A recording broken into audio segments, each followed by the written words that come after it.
You will hear a tourist asking for information at a tourist office.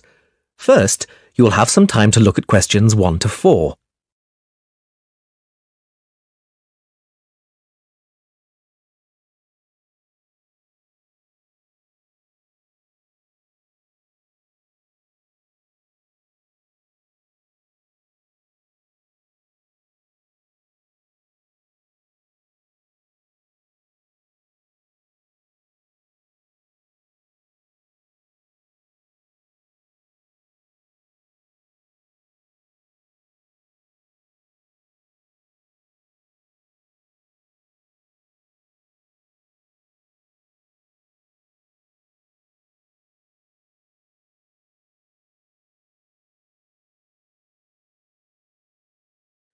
Now we shall begin.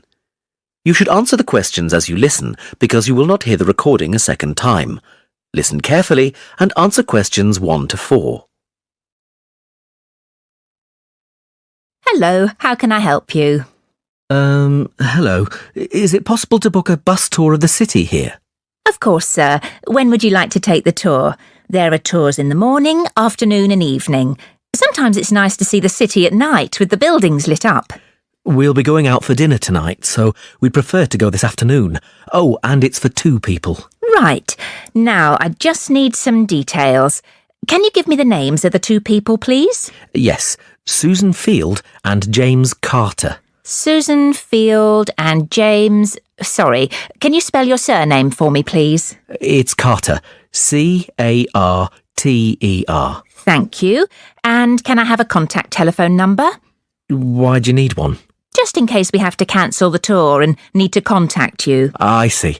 Well, my mobile number is 07988 636 197. That's 07988 636 197. Now, can you also tell me which hotel you're staying at? The Crest Hotel. Oh, no, sorry. That's the hotel we're staying in next week. It's the Riverside Hotel. Oh, the Riverside is a lovely hotel. Are you enjoying your stay? Yes, we are, very much. We'd definitely recommend it to others. Oh, I am glad. Now, I can book you on the tour at 4 p.m. Would that suit you? Alternatively, there is one at 2. 2 would be better for us, please. Right. That's booked for you, sir. 2 people at 2 p.m. today, August the 14th. You pay the bus driver when you get on, and it's £4 per person. Thank you very much. Before you hear the rest of the conversation, you have some time to look at questions 5 to 10.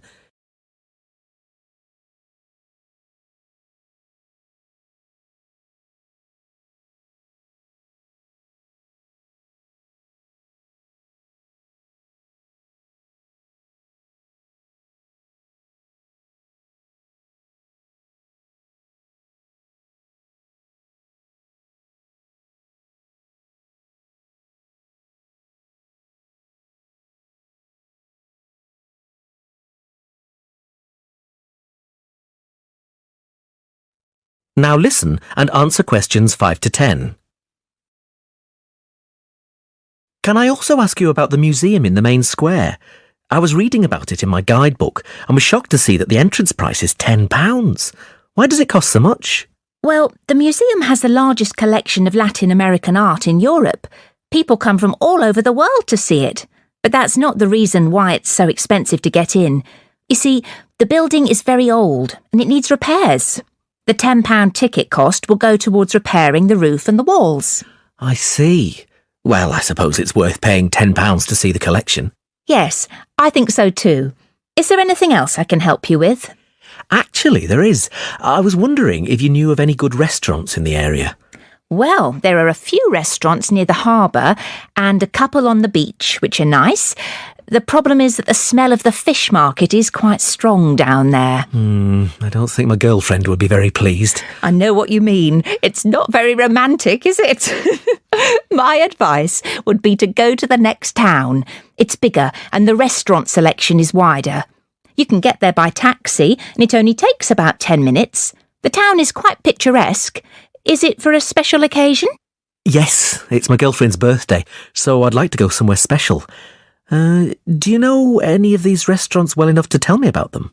Well, I know about a few of them, and there are pictures in this leaflet here. Oh, this one here is lovely, the Bellevue, and it's extremely popular. It has a famous chef, so it's not cheap, but the standard of the food is very high. It's right by the sea, and there are wonderful views if you get a good table. Then there's the Lighthouse Cafe. You can see the picture here, which isn't really a cafe at all. In fact, it's a great restaurant, and a lot of TV celebrities and actors eat there. The place has been going for over 100 years. It's quite an institution around here. I'm not sure about those two. They sound too expensive to me. I was thinking of somewhere small, not too upmarket, but with good food. In that case, what about Harvey's? The same family has run this restaurant for over a century, and it's reasonably priced and really popular with local people. Oh, and there's another family-run restaurant, Stonecroft House. New owners took over a month ago, and they're getting good reviews. There's a new chef there, and the food is meant to be very good. This leaflet has the contact details for all the restaurants, so you can just call them if you'd like to book a table. Great, thanks. You've been very helpful.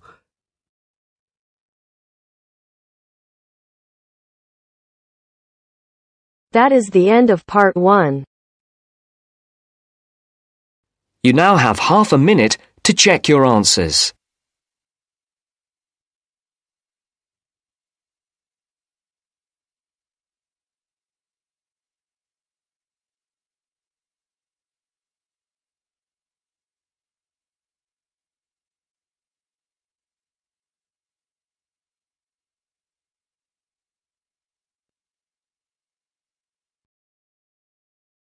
Now turns to part 2. Part 2. You'll hear two teachers discussing a school trip. First, you have some time to look at questions 11 to 16.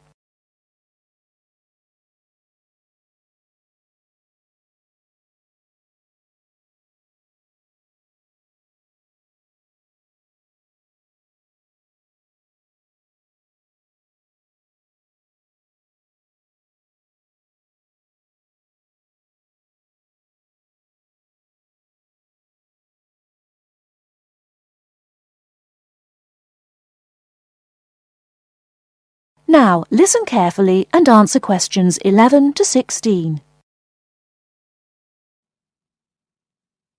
Oh, there you are, Paul. Do you have a few minutes? Can we think about this year's school trip? Hi, Jean. Yes, of course. Have you got any ideas? I've been looking through some information, and I've brought a few leaflets with me. Here you are. Okay, thanks. Just remind me when the trip is. Next Friday. We'll be leaving at 9 and be back here at around 4, so we've probably got time to visit a couple of places. Let's see. What leaflet have you got there? Central Gardens. Looks like a nice place. It's open from 9 until 6, so we could go there anytime we wanted, really. What about there in the morning and then somewhere else in the afternoon? Farmers Market would be an option first as well, at least until they close at 1.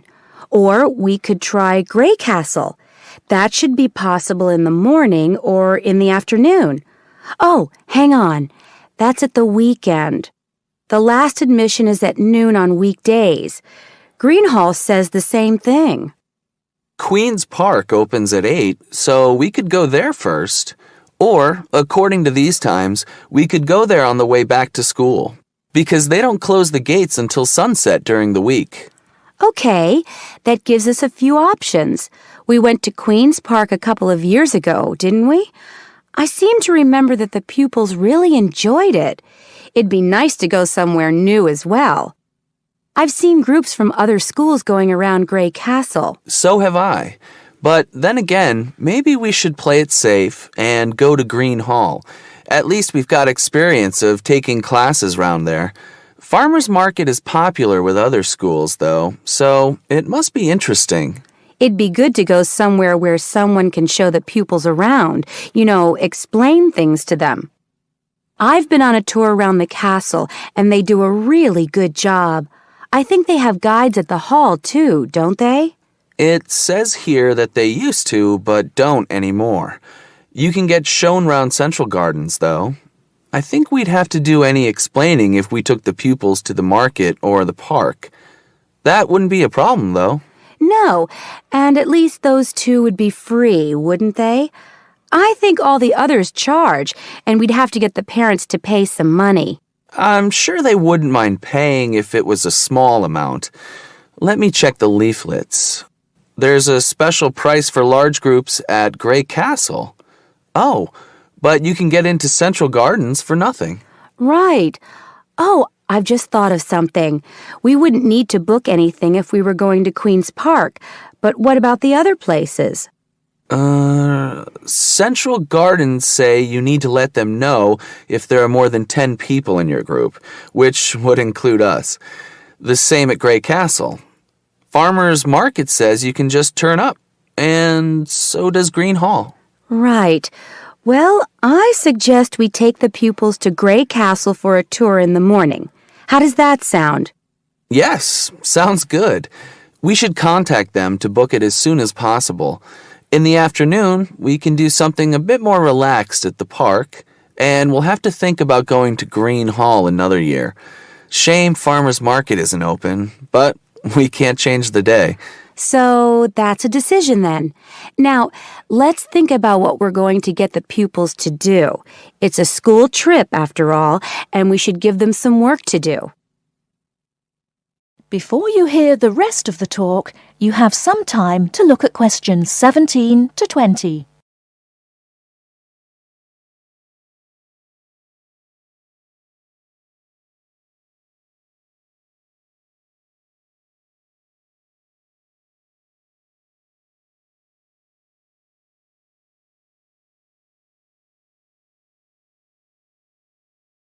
Now listen and answer questions 17 to 20. I think they should know something about the place before they go. That way they know what they're looking at, and they'll be able to write about it better when they get back. I'll put some information together to look at home and give them copies after the next lesson. Good idea. I'll write something for them to do as they're going round the place. We did a quiz last year, and that worked really well. I'll do the same kind of thing this time. Okay. Now, what about the travel arrangements? How are we getting there? What do you think? I remember one year Mrs. Jackson took her group by bus, and that was a complete nightmare. It's quite a long way, isn't it? We could hire a coach for the day, which is what we usually do, or there's the train. It's rush hour, though, isn't it? So it'll be really crowded. And it'll be more convenient for the rest of the day if we've got our own transport. Yes, we'll do that then. Anything else? Oh, we need to let the parents know what's happening. We could ask the office to call everyone. It would take too long with so many. I know when we send a letter home, there are always a few pupils who lose it, but not all the parents have email yet, so I don't think we have any choice, really. I'll write something and take it to the school office this afternoon. Right. I'll go and tell the pupils the good news.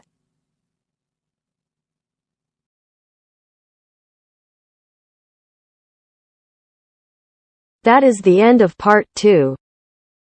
You now have half a minute to check your answers.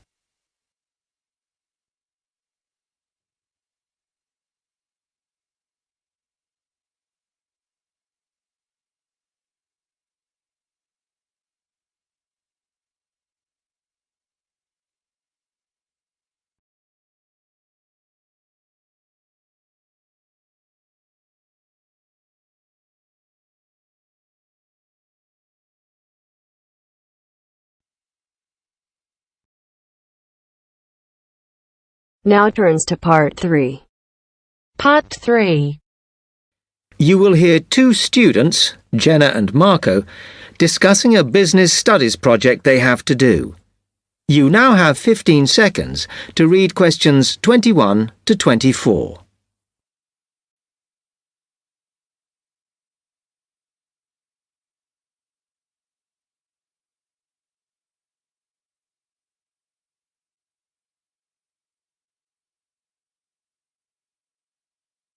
Come on, Marco. We've got to get on and sort out this project for Professor Buckley. Hang on. I want to make sure we've got all the information. Now, where are we? Well, today we need to sort out exactly what we're going to do and how we're going to divide the work up. Okay. How long have we got, by the way? The end of term is April 6th, and he said to hand it in on week 8, so that's March 25th at the latest, because the beginning of that week is the 21st, so not long. Right. Have you got the notes there? Yes. He wants us to do a fairly small-scale study, like the last one, on whether or not businesses were offering more benefits to staff. And we've now got to look at the rise in older workers. It should be fairly straightforward. Yeah, as long as we keep it small. Who's marking it? I don't know. Sometimes he gets the PhD students to mark it for him. Oh, actually, it just says here, a senior lecturer. I suppose it's too much for Professor Barclay to do them all. Yeah. Anyway, how are we going to go about this? Well, we have to decide how big we want it to be and who. Yeah, but I think we must sort out a timetable for the project. Otherwise, nothing will get done. Okay. Do you want to do that? All right. I'll do it as soon as we finish here. Before you hear the rest of the talk, you have some time to look at questions 25 to 30.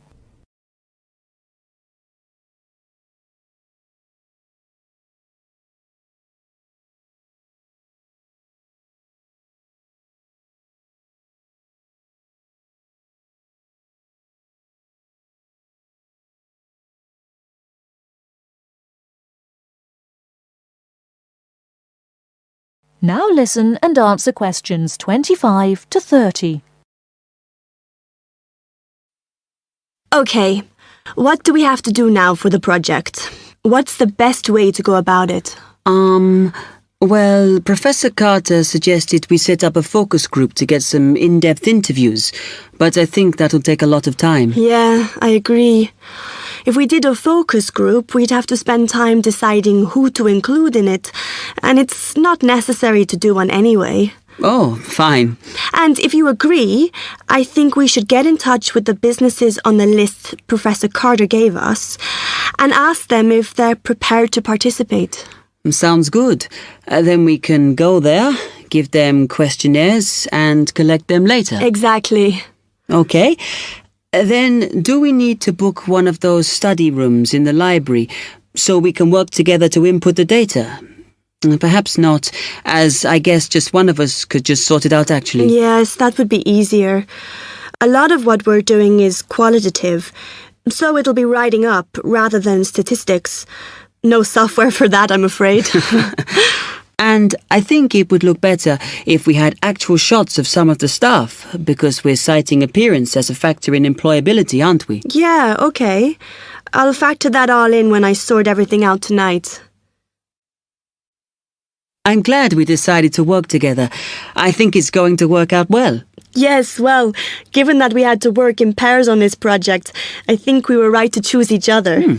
We complement each other academically, as we're each good at what the other isn't. In fact, we should have tried working together before. Yes. Now, how shall we split the work? I'll do the analysis, shall I? Oh, okay. It's just that it might be faster, because I'm used to doing it. Although your English is better than mine. I need more practice at reading, really. Okay, I'll do the presentation then, if that's okay with you. Yeah, sure. I don't mind speaking in public, but I hate preparing all the notes for them.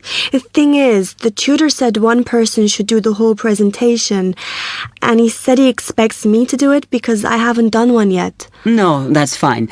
Now, let's see.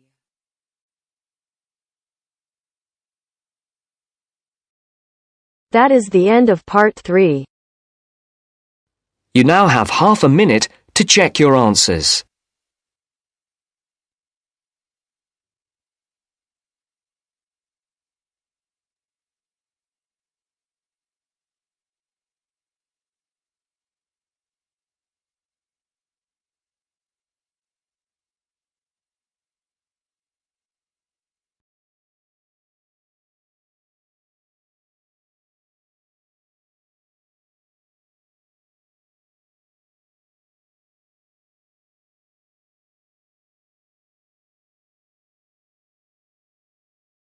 Now turns to Part 4.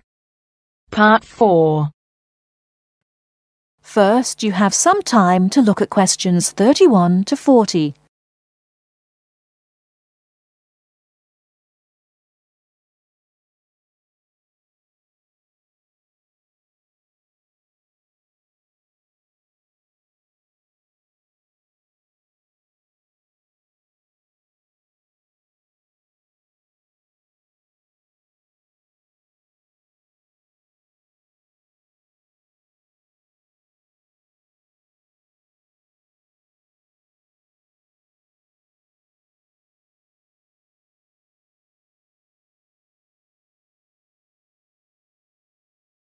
Now listen carefully and answer questions 31 to 40. Today I'm going to talk about the city of Barcelona and its architecture. First, the city. Barcelona is a city of some 1.5 million people. It is a port situated on the northeast coast of Spain in the province of Catalonia. The people speak Catalan as their native language, but most are also fluent in Castilian Spanish and some speak English too. The city centre is surrounded by a ring road which encloses a grid with two major roads running diagonally across it. These are the Avenidas Diagonal and Meridiana. Probably the most famous street in Barcelona is La Rambla, which connects the Plaça de Catalunya in the town centre to the statue of Columbus on the water's edge. All along the centre of this wide boulevard are stalls selling flowers and artistic works. Barcelona was founded by the Carthaginians from modern-day Tunisia in North Africa. It grew under the influence of the Roman Empire, later becoming the capital of Spain. Under strong government, it expanded its trade, exporting cloth to other Mediterranean ports, and establishing itself as a financial centre. It went into decline after 1400, and in 1640 it was the centre of the Catalan Revolution against King Philip IV of Spain. Now it is considered by many to be the cultural centre of Spain, and the Olympic Games were held there in 1992. Now to the architecture. Throughout the city, there are many fine buildings, churches, cathedrals, markets and squares, which date back to the 13th century. One very fine square, which can be entered from La Rambla, is the Plaça Real, or Royal Square. This was built by Molina in the 19th century. 7 narrow passages lead into a large central area, which is surrounded by 2-storey buildings. Most of the ground floor is occupied by restaurants and bars, and it is traditionally a place of music and entertainment. It is impossible to talk about the architecture of Barcelona without mentioning Gaudí, who dominated the scene from the 1880s until his death in 1926. His style was unique, a decorative form of Art Nouveau, the style of the 1920s and 30s in Europe. It was based on organic natural forms, which often seem to defy the qualities of the materials they are made from. I will mention just 3 of his best-known works today. The first is Güell Palace. This was built for the Count of Güell, one of Gaudí's main supporters. The building features 2 arched gates, which lead into the stable area. Inside are 2 circular staircases, one for people and the other for horses. The ground floor is built of brick, but there is also much natural stone used in the construction. The roof is quite fantastic, with brightly coloured sculptures built around the chimneys and ventilation shafts. Another project commissioned by Güell is the park named after him. This was meant to be a garden city with 50 houses, but in fact only 2 were ever finished. The influence of nature is strong in the cave-like spaces and animal figures, and again, much use has been made of brilliantly coloured surfaces. But the greatest of Gaudí's works is still under construction, and it is not expected to be finished until 2041. He began work on this cathedral, known as La Sagrada Familia, Church of the Holy Family, in 1882, which means that it will have taken 159 years to complete. The finished building will have 18 towers, the highest being 170 metres high. The building will be 95 metres long by 60 metres wide, and it will hold 13,000 people, a truly impressive monument to Gaudi's great genius. And that's all we have time for today. Next week, we'll look at some of Gaudi's smaller projects, and also his furniture designs. Please make sure that you complete your assignment on Le Corbusier by this coming Friday. That is the end of part 4.